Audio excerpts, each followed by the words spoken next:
بسم اللہ الرحمن الرحیم۔ قرض کی ادائیگی کے لیے چند اہم دعائیں۔ حضرت عائشہ صدیقہ رضی اللہ تعالی عنہا فرماتی ہے کہ مجھ سے میرے والد حضرت ابوبکر صدیق رضی اللہ عنہ نے فرمایا، کیا میں تمہیں ایسی کلمات نہ سکھلاؤں جو مجھے نبی کریم صلی اللہ علیہ وسلم نے سکھلائی تھی، اور فرمایا تھا کہ حضرت عیسیٰ علیہ السلام یہ کلمات دعائیہ اپنے حواریوں کو سکھلایا کرتے تھے، اور اس کی خاصیت یہ ہے کہ تمہارے ذمہ احد پہاڑ کے برابر قرض ہو تو اللہ تعالیٰ ادا کر دیں گے۔ حضرت عائشہ صدیقہ رضی اللہ عنہا فرماتی ہے کہ میں نے عرض کیا، ایسی دعا مجھے ضرور بتائی۔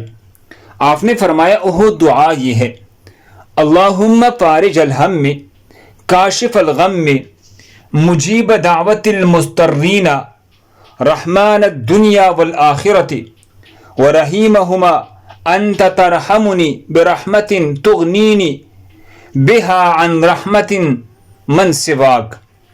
ترجمہ ہے، اے اللہ، فکر اور ہموم کو دور کرنے والی، مصیبتوں کو ہٹانے والے، مبتلائی مصیبت کی دعا قبول کرنے والے، دنیا آخرت میں ہر قسم کی بڑی بڑی رحمتیں نازل کرنے والے، تو مجھ پر رحم فرمائے گا، پس تو ہی مجھ پر ایسی رحمت فرما جو مجھ کو تیرے سوا سب سے بے نیاز کر دے۔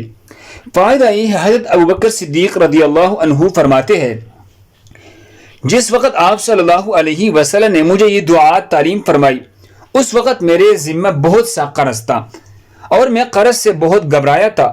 اس دعا کی پڑھتی ہی چند روز بعد اللہ تعالیٰ نے مجھے اتنا فائدہ پہنچایا کہ سب قرض ادا ہو گیا۔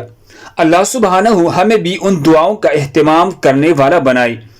اللہ ہم سب کو اس پر عمل کرنے کی توفیق عطا فرمائے۔ دوسری مسلمان حاجت مند بھائیوں کے لیے آگے ضرور شیئر کرے۔ جزاکم اللہ۔